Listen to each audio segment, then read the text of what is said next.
नमस्कार दोस्तों। आज की कहानी है भगवान का घर। कल दोपहर मैं बैंक में गया था। वहाँ एक बुजुर्ग भी अपने काम से आए थे। वहाँ वो कुछ ढूंढ रहे थे। मुझे लगा शायद उन्हें पेन चाहिए, इसलिए उनसे पूछा तो वह बोले, बीमारी के कारण मेरे हाथ कांप रहे हैं और मुझे पैसे निकालने की स्लिप भरनी है। उसके लिए मैं देख रहा हूँ कि कोई मदद कर दे। मैं बोला, आपको कोई हर्ज न हो तो मैं आपकी स्लिप भर देता हूँ। उन्होंने मुझे स्लिप भरने की अनुमति दे दी। मैंने उनसे पूछकर स्लिप भर दी। रकम निकालकर उन्होंने मुझसे पैसे गिनने को कहा। मैंने पैसे भी गिन दिए। हम दोनों एक साथ ही बैंक से बाहर आए तो वह बोले, सॉरी, तुम्हें थोड़ा कष्ट तो होगा, परंतु मुझे रिक्शा करवा दो। इस भरी दोपहरी में रिक्शा मिलना बड़ा कष्टकारी होता है। मैं बोला, मुझे भी उसी तरफ जाना है, मैं आपको कार से घर छोड़ देता हूँ। वह तैयार हो गए। हम उनके घर पहुँचे। 60 बाई 100 इंच के प्लाट पर बना हुआ घर या बंगला कह सकते हो। घर में उनकी वृद्ध पत्नी थी। वह थोड़ी डर गई कि इनको कुछ हो तो नहीं गया, जिससे उन्हें छोड़ने एक अपरिचित व्यक्ति घर तक आया है।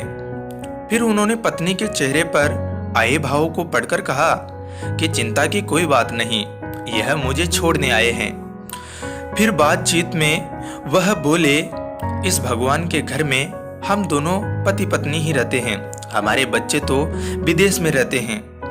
मैंने जब उन्हें भगवान के घर के बारे में पूछा तो उन्होंने बताया कि हमारे परिवार में भगवान का घर कहने की पुरानी परंपरा है।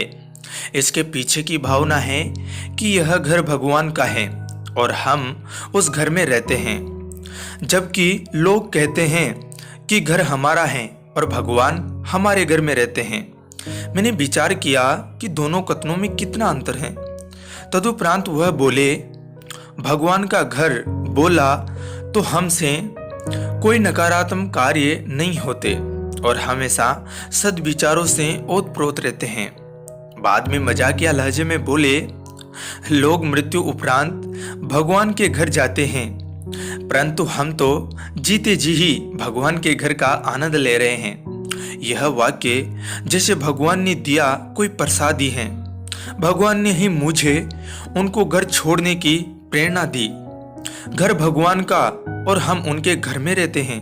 यह वाक्य बहुत दिनों तक मेरे दिमाग में घूमता रहा। सही में कितने अलग विचार थे। हमको उपरोक्त प्रसंग से प्रेरित होकर अगर हम इस पर अमल करेंगे तो हमारे और आने वाली पीढ़ियों के विचार भी वैसे ही होंगे। अच्छे कार्य का प्रारंभ जब से भी करो वही नई सुबह है। मुझे यह प्रसंग किसी ने शेयर किया था, बहुत प्रेरणादायक और शिक्षाप्रद लगा, इसलिए आपको भी शेयर कर दिया। आपसे भी अनुरोध है कि अगर उचित लगे तो आप भी शेयर करना। अपने 10% भाइयों ने भी अगर मेरा या हमारा घर को भगवान का घर कहा या अपनाया तो आप इसके अंदर छिपे अर्थ को समझेंगे। तो दोस्तों, आपको ये कहानी कैसी लगी कमेंट करके ज़रूर बताएं। कहानी को सुनने के लिए आपका धन्यवाद। जय हिंद, जय भारत।